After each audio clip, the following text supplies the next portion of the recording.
ദിലീപിന്റെ മൊബൈൽ ഫോണുകൾ സർവീസ് ചെയ്തിരുന്ന യുവാവ് റോഡ് അപകടത്തിൽ മരിച്ചതിന്റെ പുനരന്വേഷണം ക്രൈംബ്രാഞ്ച് ഏറ്റെടുത്തേക്കും.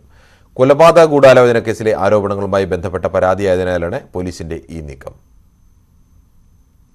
2020 ഓഗസ്റ്റ് 30 അങ്കമാലി ടെൽക്കിന് സമീപം കാർ അപകടത്തിൽ കൊടകര കോടാലി സ്വദേശി സലീഷ് മരിച്ചത് പുനരന്വേഷിക്കണമെന്നാണ് ആവശ്യം.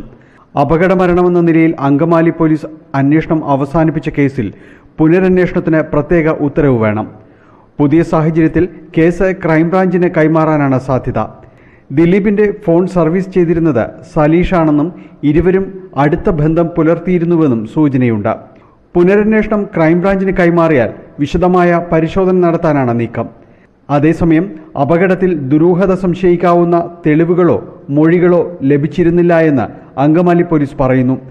അപകടത്തിൽ തലക്കേറ്റ ക്ഷതമാണ് മരണകാരണമെന്നതായിരുന്നു പോസ്റ്റ്മോർട്ടം റിപ്പോർട്ട്. എറണാകുളം പെൻഡാമേനയിൽ മൊബൈൽ ഫോൺ സർവീസിംഗ് നടത്തിയിരുന്നയാളാണ് സലീഷ്. സലീഷിന്റെ കാർ റോഡരികിലെ തൂണിലിടിച്ച് കയറുകയായിരുന്നു.